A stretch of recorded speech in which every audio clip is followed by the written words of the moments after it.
Anime ini bagus banget sumpah. Halo Bang, bagusan Tensura, bagusan Classroom Elite, bagusan Dr. Stone, bagusan Wistoria. Oke. Gua akuin keempat anime itu emang bagus dan gua tahu banget selera kita emang beda-beda ye. Tapi gimana ye? Nggak pantas. Setidaknya gua masih so-so lah kalau disandingin sama keempat anime tadi. Asal jangan sampai ada yang komen Bagusan Tebate lah, MC-nya OP, wak. sampai ada anomali kayak gitu. Kita jejelin pakai Boku no Pico Sabi kali ya guys. Biar gak kelamaan, yuk disupport terus channel ini biar bisa nyamain Oni-channya si Wam 2. Subrek, like, dan aktifin lonceng notifikasi di bawah. Tanpa berlama-lama lagi, mari kita mulai Tongari Boshi no Atelier episode pertama sampai kedua. Mengisahkan seorang anak bernama Koko yang kesehariannya diisi dengan membantu sang ibu yang seorang pedagang kain juga mencuci di sungai yang mengandung sihir pemurnian di dalamnya.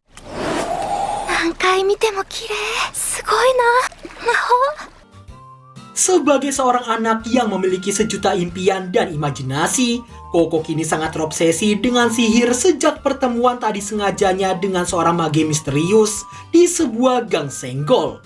Saking antusiasnya, dia sampai berimpian ingin jadi seorang mage juga. Meski waktu telah berlalu cukup lama, tapi hingga saat ini diam-diam Koko masih berimpian ingin bisa menggunakan sihir. Bahkan ketika angin berhenti berhembus, gadis ini sempat bergimik memerintahkan spray yang lagi dijemurnya supaya jadi jubah terbang. Gak lama kemudian angin memang berhembus tapi secara alami. Dan kini jubahnya benar-benar bisa terbang secara harfiah. Tak ingin di smackdown emaknya sendiri, Koko buru-buru mengejar dan menangkap spraynya itu. Hingga kereta Pegasus dikatakan sebagai salah satu bukti bahwa sihir benar-benar ada. Setelah menjemur kembali spraynya tadi, Koko langsung turun sambil memanggil sang ibu.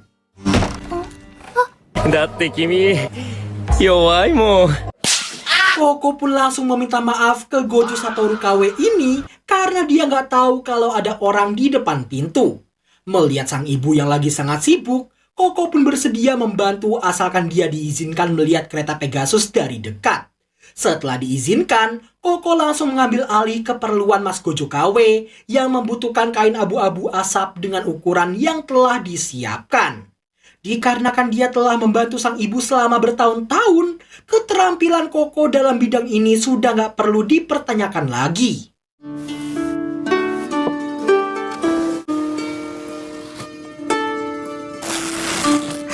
Singkat cerita, melihat konsentrasi gambar juga guntingan presisi Koko yang sangat luar biasa, hal itu pun menarik perhatian Mas Gojo KW. Berkat perkataannya yang menganggap jeripaya Koko adalah sihir sesungguhnya, keduanya pun jadi larut dalam obrolan mengenai impian Koko yang sangat ingin jadi seorang mage. Setelah ditanyai alasannya yang begitu menyukai sihir, Koko pun menceritakan pertemuannya dengan si mage misterius. Setelah memberitahukan impiannya ke sang ibu, ibunya itu mengingatkan bahwa yang bisa menjadi mage hanyalah mereka yang terlahir dengan kekuatan sihir. Lantas dikarenakan efek dari sihir si mage tadi masih ada, Koko jadi sempat mengira dirinya juga bisa menggunakannya. Tak ingin meruntuhkan impian putrinya, sang ibu pun mengaku akan mengizinkan asalkan tapak kaki bercahayanya itu bisa bertahan sampai mereka tiba di rumah. Di tengah kesedihannya, Mas Gojo KW seolah memiliki dugaan terkait mage misterius itu. Tapi sesaat sebelum bisa bertanya lebih lanjut, tiba-tiba mereka merasakan getaran dan suara kencang dari luar. Yang ternyata, dua bocil dajal tadi sengaja telah merusak kereta Pegasus para pelanggan. Meski emaknya Koko udah minta maaf mewakili kedua bocil dajal ini, tapi ketiga pelanggannya ini masih sangat marah dan bingung harus pulang naik apa. Mas Gojo KW pun langsung menawarkan bantuan untuk memperbaikinya. Tadinya mereka sempat ragu dengan kemampuannya, Tapi begitu Mas Gojo KW mengenalkan diri, seketika mereka langsung berubah pikiran. 魔法使いのキーフリーと申します。弱いもん。 Gojo Satoru namanya Kipli. Mengetahui Mas Kipli ternyata adalah mage, sontak Koko langsung mengajukan diri untuk membantunya. Alih-alih bisa melihat secara langsung bagaimana cara mengcasting sihir, Koko malah diminta jaga pintu biar gak ada yang masuk. Hal itu tentunya jadi pertanyaan dalam benaknya. Kenapa mereka tak diizinkan untuk melihat caranya? Di tengah gabut, dua bocil dajal tadi lagi-lagi mau berulah dan mau mengintip si Mas Kipli.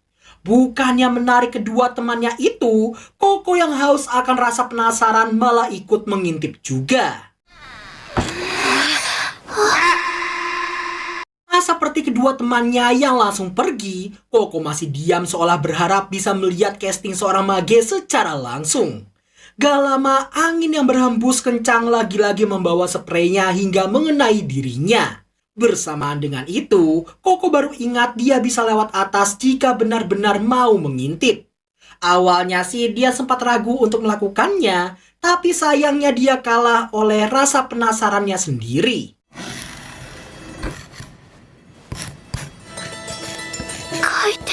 Koko pun sangat terkejut dan tak menyangka ia baru aja menyaksikan rahasia terbesar dari sebuah sihir. Bukan dengan jampi-jampi ala dukun atau gestur tangan ala mage berkedok ninja, sihir di dunia ini menggunakan media gambar untuk mengaktifkannya. Koko pun baru menyadari tongkatnya itu sebenarnya bukanlah sebuah tongkat sihir. Setelah Mas Kipli selesai, Koko buru-buru kembali sebelum dia ketahuan. Di sore harinya nampak para pelanggan yang pulang, begitu pula dengan Mas Kipli. Sang ibu yang sempat menduga putrinya akan mengatakan ingin ikut Mas Kipli atau sejenisnya, jadi sangat senang karena ternyata dugaannya salah. Ia cuma tak ingin sendirian, apalagi setelah bapaknya Koko meninggoy akibat sebuah penyakit. Mendengar itu, Koko pun berjanji takkan pernah meninggalkan ibunya sendirian. Lalu di malam harinya, nampak Koko yang ingin memastikan dugaannya siang tadi. Dan benar aja, tongkat kecilnya itu ternyata adalah sebuah pena. Sedangkan bagian bolanya berisi tinta hitam.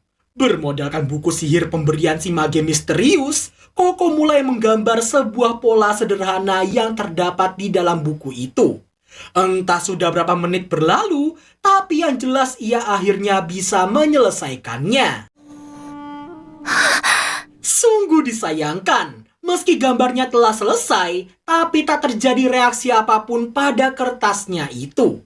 Hingga sesuatu hal terjadi tepat setelah tetesan tinta pada penanya tadi sengaja menyambung celah pada garis lingkaran yang digambarnya tadi. Dan... Omedeto, Koko-chan omedeto. Setelah puas jingkrak-jingkrak, Koko lanjut menggambar pola-pola lainnya untuk melihat jenis sihir yang berbeda. Di saat yang sama di dalam hutan, Mas Kipli nampak masih kepikiran dengan cerita Koko dan khawatir begitu menyadari sesuatu. Kembali ke Koko, nampak dia yang baru selesai menguji beberapa pola dan menyadari cukup banyak hal. Seperti saat dia menggambar pola kecil itu akan lebih lemah daripada yang besar, dan yang digambar dengan rapi akan jauh lebih tahan lama ketimbang yang ceker bebek. Koko yang masih belum puas pun kepikiran sebuah ide untuk menjiplak sebuah pola secara langsung biar gambarnya bisa lebih sempurna. Lalu, yang terjadi...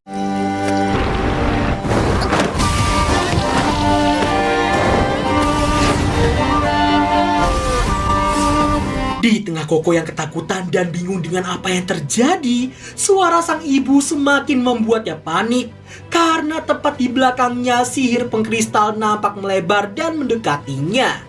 Yang naasnya, melihat betapa dahsyatnya sihir itu, Mas Kipli langsung tahu ini adalah sihir terlarang. Setelah memberontak hebat, Koko yang terjatuh pun untungnya sempat terselamatkan dan Mas Kipli buru-buru membawanya pergi sejauh mungkin dari tempat itu.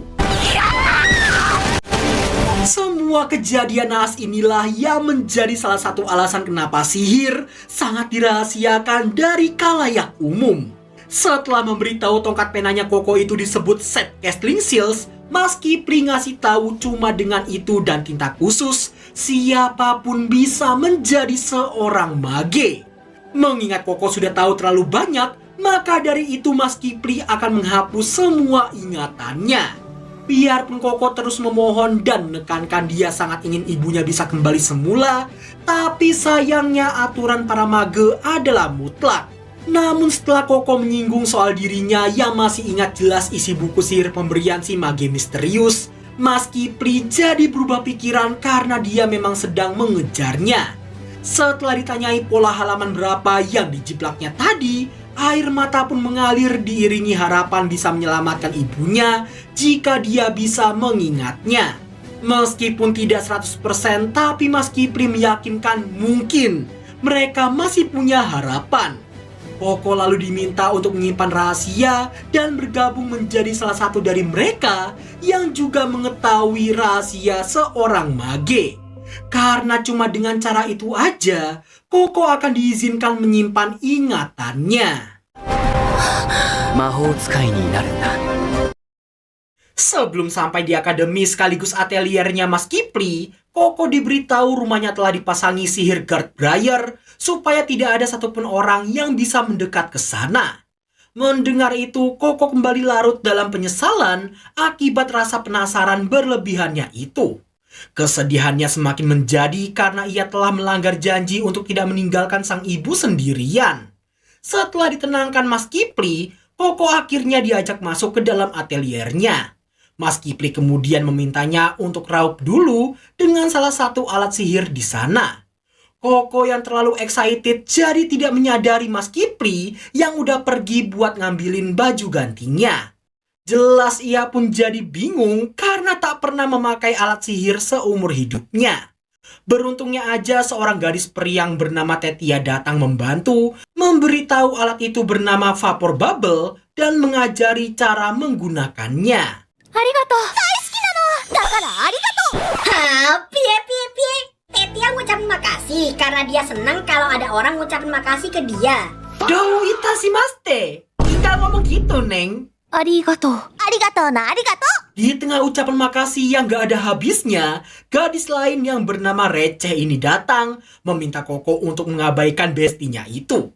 Karena kalau terus diladeni begitu, sampai pemilu 2029 nanti aja gak bakal kelar-kelar. Melihat Receh yang membawa satu set alat sihir, Koko jadi bertanya apakah mereka berdua adalah seorang mage.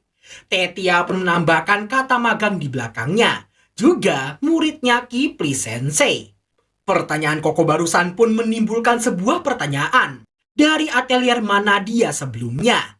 Koko yang merasa belum fantas pun dengan gamblang berkata bahwa kemarin adalah kali pertama dirinya menggambar sebuah mantra.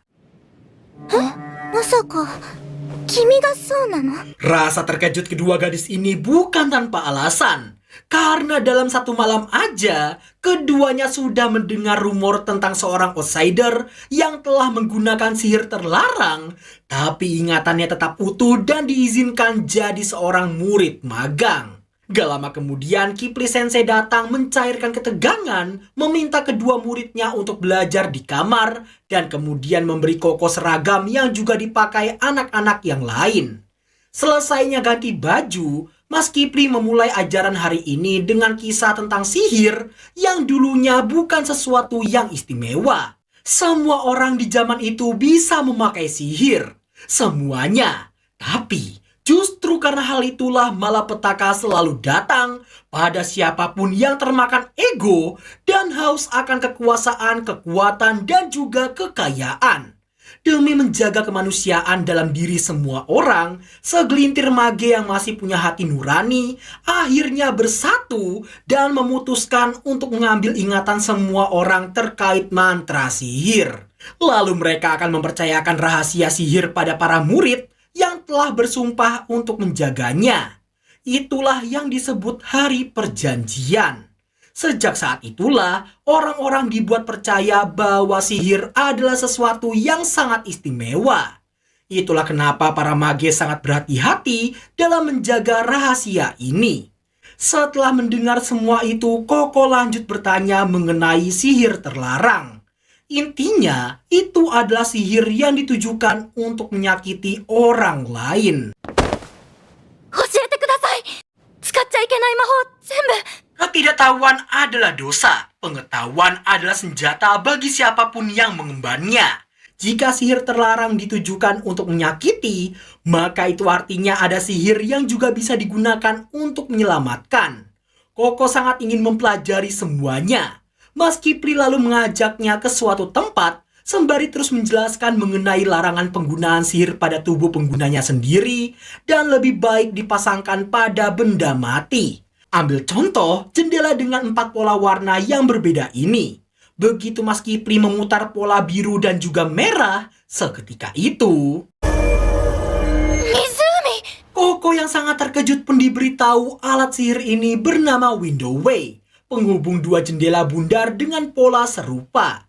Gadis ini kemudian diminta untuk melihat ke arah sebuah bangunan, di mana bangunan itu disebut Tower of Toms, tempat di mana semua salinan buku sihir dikumpulkan dari penjuru dunia. Di saat Koko yang ingin cepat-cepat ke sana agar bisa menemukan salinan buku sihir terlarangnya, tiba-tiba makhluk barusan dinamai Librarian's Trial, salah satu ujian yang diberikan oleh keempat pustakawan penjaga Tower of Toms bagi siapapun yang ingin memasukinya. Maka dari itu, daripada belajar sihir terlarang langsung, alangkah baiknya jika dia memulainya dari yang lembut-lembut dulu. 人を幸せにする魔法ばかりだから。 Singkat cerita, setelah Koko diantar ke kamarnya, teman sekamarnya yang bernama Agot sayangnya nggak ada di sana. Selesai ditunjukkan beberapa hal, Mas Kipli pamit pergi karena masih ada urusan lain. ココを弟子にすることを許可してくれてありがとうございます。 Entah siapa yang baru aja diteleponnya, tapi yang jelas Sin kembali ke Koko yang tengah terpukau oleh barang-barang khas penyihir milik teman sekamarnya. Setelah gadis bernama Agot ini turun, tak disangka-sangka dia rupanya mengetahui soal Koko yang seorang outsider yang telah menyihir ibunya sendiri. Meski terkesan sangat dingin, tapi sebenarnya dia cuma tak terima orang seperti Koko bisa jadi seorang mage magang yang bahkan sangat sulit digapai oleh kebanyakan orang. Bahkan Agot sendiri telah mengerahkan segalanya untuk menggambar casting seals agar diterima seperti sekarang ini.